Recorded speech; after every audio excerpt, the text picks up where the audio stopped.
आज चेयरमैन और deputy chairman senate के इंतखाब के अंदर कुछ इंतहाई अहम नुकात है जो आपके साथ शेयर करने हैं। पाकिस्तान पीपल्स पार्टी के आसिफ अली जरदारी की गेम चल गई है, उनका नैरेटिव प्रिवेल किया है और उन्होंने अपने कैंडिडेट यूसुफ रजा गिलानी को चेयरमैन सेनेट मुंतखब करा लिया है। अनवारुल हक काकड़ के साथ हाथ हो गया है और आज पूरे सेनेट प्रोसीडिंग्स के अंदर बिलावल भुट्टो साहब के राइट साइड पे अनवारुल हक काकड़ बैठे हुए, तो उस वक्त भी खासे परेशान लग रहे थे क्योंकि काकड़ साहब के साथ वादा था कि उनको चेयरमैन सेनेट लगाया जाएगा। यूसुफ रजा गिलानी साहब ने बतौर चेयरमैन सेनेट जब खिताब किया, उन्होंने क्लॉज 15 वो पढ़कर सुनाई जिसके मुताबिक जो इंडिपेंडेंट सेनेटर्स हैं, यानी ईवान में फैसल वोडा साहब जैसे जो इंडिपेंडेंट सेनेटर्स, अनवारुल हक काकड़ साहब जैसे जो इंडिपेंडेंट सेनेटर्स आए हैं, अब उनके पास 7 रोज का वक्त होगा कि उन्होंने किसी ना किसी पार्टी को ज्वाइन करना है।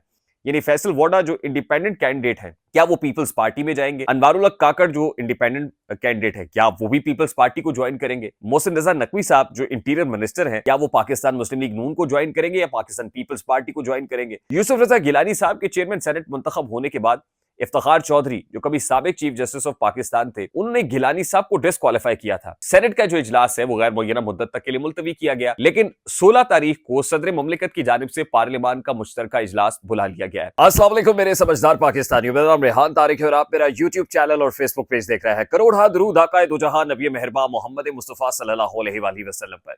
इस दुआ इस उम्मीद के साथ इस व्लॉग का आगाज करते हैं कि अल्लाह रब्बुल इज्जत इस मुल्क के फैसला साजों के दिलों में समझदार पाकिस्तानियों के लिए नरमी पैदा कर दे। मखसूस नशस्तों को ओपोनेंट्स के अंदर माले गनीमत के तौर पर डिस्ट्रीब्यूट करने के बाद चेयरमैन और डेप्यूटी चेयरमैन सेनेट का इंतखाब भी आज मुकम्मल हो गया है। यानी जिस अंदाज में नेशनल असेंबली के अंदर स्पीकर, डेप्यूटी स्पीकर, कायदे ईवान, कायदे हिज़्ब इख्तिलाफ, उसके बाद अपर हाउस के अंदर चेयरमैन और डेप्यूटी चेयरमैन का इंतखाब हुआ है, अब हुकूमत ये पोज करेगी कि उनके पास 2/3 अक्सरियत है, रिक्वायर्ड नंबर मौजूद है, जिसके बाद आपको ऐसी ऐसी कानून साजी पार्लियामान के फ्लोर पर देखने को मिलेगी जो आज तक पाकिस्तान की सियासी तारीख में देखी नहीं होगी।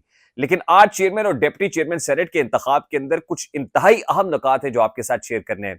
अनवारुल हक काकड़ के साथ हाथ हो गया है और आज पूरे सेनेट प्रोसीडिंग्स के अंदर अनवारुल हक काकड़ जिस तरह मुंह लटकाए हुए बैठे थे, ये खासा बाइसे ताज्जुब था। और सिर्फ आज नहीं बल्कि गुज़श्ता रात जब यूसुफ रजा गिलानी साहब ने इशाया दिया था और बिलावल भुट्टो साहब के राइट साइड पे अनवारुल हक काकड़ बैठे हुए थे, तो उस वक्त भी खासे परेशान लग रहे थे, मुंह लटका हुआ था क्योंकि काकड़ साहब के साथ वादा था कि उनको चेयरमैन सेनेट लगाया जाएगा।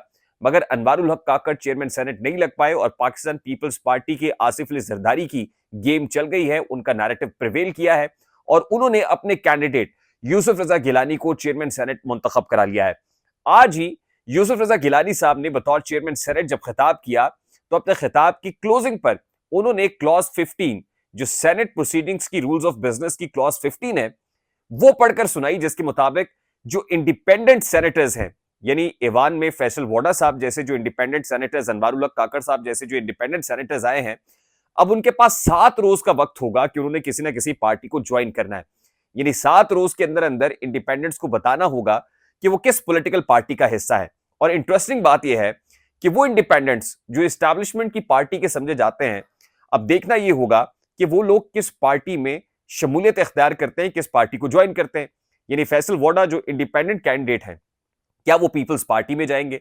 अनवारुल हक काकड़ जो इंडिपेंडेंट कैंडिडेट है, क्या वो भी पीपल्स पार्टी को ज्वाइन करेंगे?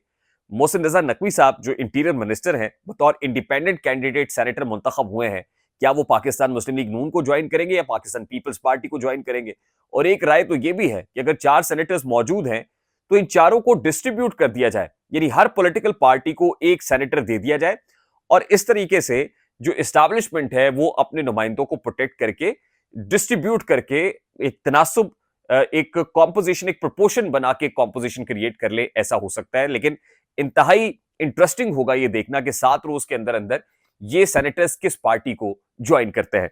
अगली इंपॉर्टेंट बात यह है कि यूसुफ रजा गिलानी साहब बतौर चेयरमैन सेनेट इलेक्ट हो गए हैं और बिला मुकाबला हुए हैं और इसकी बुनियादी वजह यह है कि पाकिस्तान तहरीक इंसाफ ने इस सारे प्रोसेस का बायकॉट किया और स्मूथ सेलिंग का मौका मिला, कोई शोर शराबा नहीं हुआ, कोई एजिटेशन नहीं हुई।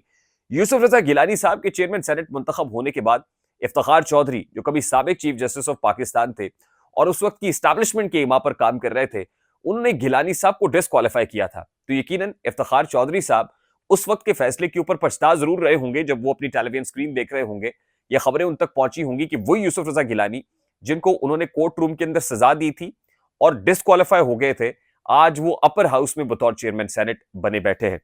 दूसरी इंटरेस्टिंग चीज, कुछ मनाजिर हैं ऐवान बाला के, और ऐवान बाला के उन मनाजिर के अंदर जो पाकिस्तान तहरीक इंसाफ की तरफ से मुंतखब हामिद खान साहब हैं, जो सीजन्ड लॉयर भी हैं, उनके इंटीरियर मिनिस्टर के साथ मुसाफे की और खुशगपियों की जो विजुअल्स हैं, जो झलकियां हैं, वो दिखाई दे रही हैं।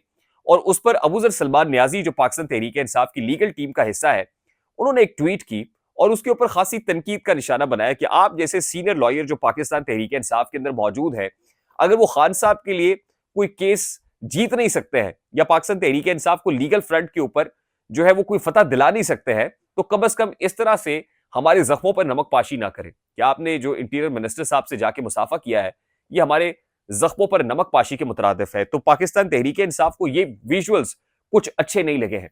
यानी आज सेनेट के इस इलेक्शन के अंदर चेयरमैन सेनेट यूसुफ रज़ा गिलानी साहब मुंतखब हुए और डेप्यूटी चेयरमैन सेनेट पाकिस्तान मुस्लिम लीग नून के as per the arrangement and as per the consensus Balochistan से पाकिस्तान तहरीक इंसाफ के रहनुमा Syedal Nasir deputy chairman senate मुंतखब हो गए हैं। यानी पीपल्स पार्टी के पास चेयरमैन सेनेट आ गया है, जबकि पाकिस्तान मुस्लिम लीग नून के पास डेप्यूटी चेयरमैन सेनेट आ गया है। और अब सेनेट का जो इजलास है वो गैर मुय्यना मुद्दत तक के लिए मुलतवी किया गया, लेकिन 16 तारीख को सदर मुमलिकत की जानिब से पार्लियामान का मुश्तरका इजलास बुला लिया गया है।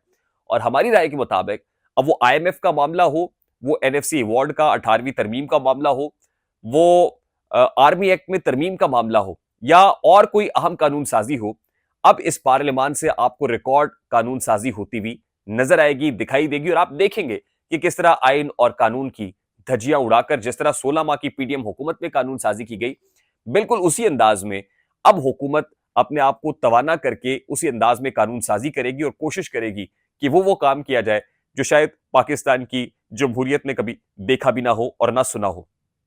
दूसरी इंपॉर्टेंट खबर का ताल्लुक सऊदी अरेबिया से है और किंगडम ऑफ सऊदी अरेबिया की जानिब से अब यह बताया जा रहा है कि $5 अरब की जो सरमायाकारी है वो हो रही है। और $5 अरब की ये सरमायाकारी उस प्लान का हिस्सा है जिसमें आपको याद होगा कि सितंबर 2023 में अनवारुल हक काकड़ साहब जो केयर टेकर प्राइम मिनिस्टर थे, उन्होंने सऊदी अरब का दौरा किया था और बताया गया कि सऊदी अरब के साथ $25 अरब की सरमायाकारी का मुआहदा हो गया है। उस $25 अरब में से $5 अरब की सरमायाकारी का यह हिस्सा बताया जा रहा है। लेकिन मेरे लिए बाइसे ताज्जुब बात यह, सबसे पहले तो KSA और पाकिस्तान सीमेंट सेक्टर के अंदर ये $5 अरब की सरमायाकारी बताई जा रही है और फिर बताया जा रहा है कि $3 अरब के जो बैलेंस ऑफ पेमेंट सपोर्ट की मद में जो रिजर्व सऊदी अरेबिया ने रखवाए थे, उनको बढ़ा के $5 अरब कर दिया जाएगा। लेकिन अहम बात यह है कि जो एलामिया सामने आया है और आज ही जंग ने अपनी हेडलाइन भी लगाई है, वो ये है कि सऊदी अरेबिया ने पाकिस्तान के साथ $5 अरब की सरमायाकारी का जो पहली खेप है वो अब जारी करने का ऐलान कर दिया है। लेकिन साथ ही उस एलामिये के अंदर पाकिस्तान और भारत के जो ताल्लुकात हैं उसके फरोग पर बात की गई है।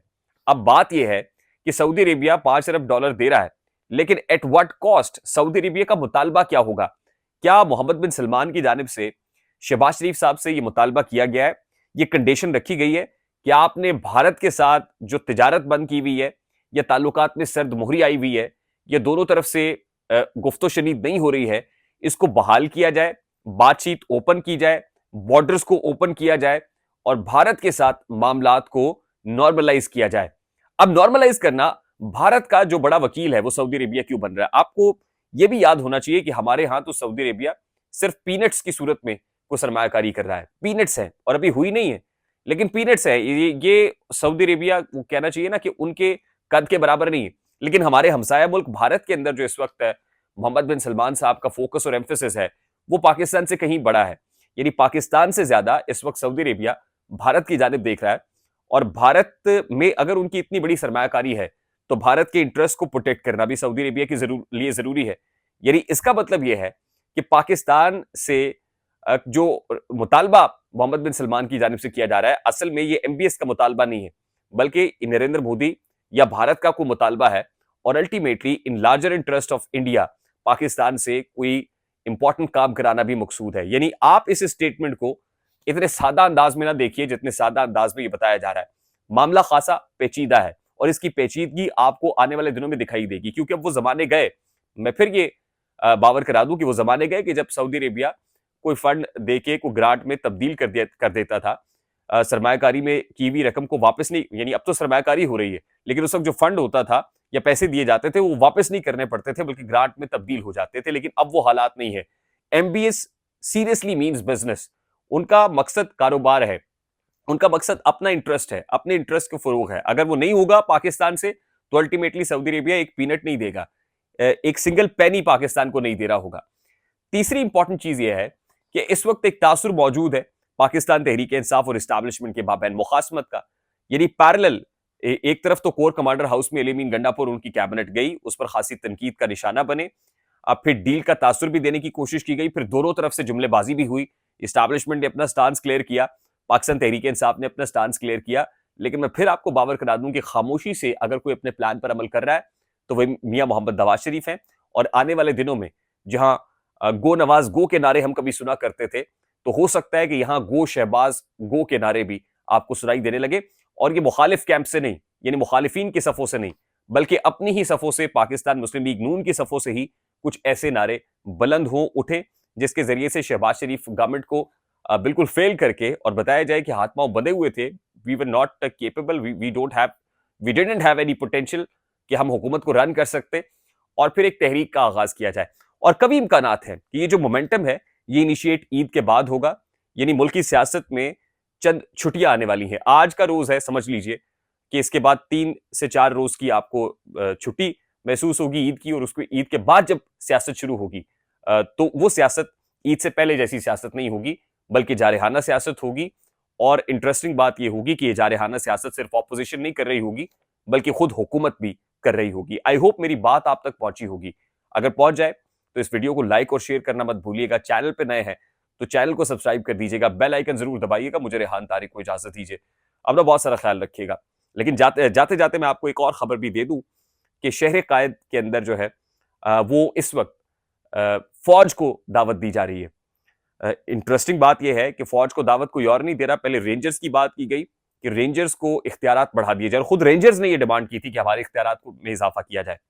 लेकिन अब एमक्यूएम पाकिस्तान के मुस्तफा कमाल साहब ने फॉर्मली ये मुतालबा किया है कि कराची का कंट्रोल फौज के हवाले कर देना चाहिए। जहां कराची में कच्चे डाकुओं का प्रॉब्लम है, वही पक्के डाकुओं का प्रॉब्लम भी है। और इनसे निपटने के लिए एमक्यूएम पाकिस्तान वो जमात है जो अभी तक बरता हैरत में है कि उनको 18 नशिस्तें मिली कैसे हैं। अब 18 नशिस्तें जिन्होंने दिलवाई हैं, जाहिर है उनसे मुतालबा भी होगा कि आइए और आप ही प्रैक्टिकली कंट्रोल संभाल लीजिए।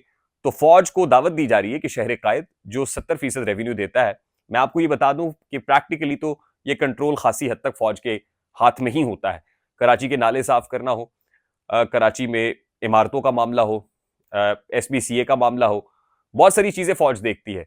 लेकिन अब जो लॉ एंड ऑर्डर की सिचुएशन है, जाहिर है वो भी एक ग्रेव कंसर्न है, और कोई और मुतालबा नहीं कर रहा। एमके पाकिस्तान ये मुतालबा कर रही है कि कराची का कंट्रोल आके फौज संभाल ले। अब देखना ही है कि जो रास्ता हमवार किया जा रहा है, इस रास्ते से क्या पाकिस्तान पीपल्स पार्टी को कंट्रोल करना भी मकसूद है, क्या पॉलिटिकली कुछ लोगों को नुकेल डालना भी मकसूद है, और अगर कंट्रोल दिया जाता है तो फिर कितने अरसे के लिए दिया जाता है, और फिर उससे वो कौन सा हदफ है जिसको अचीव किया जाता है। आई होप मेरी बात आप तक पहुंची होगी। मुझे रेहान तारिक को इजाजत दीजिएगा, अपना बहुत सारा ख्याल रखिएगा। अस्सलाम वालेकुम।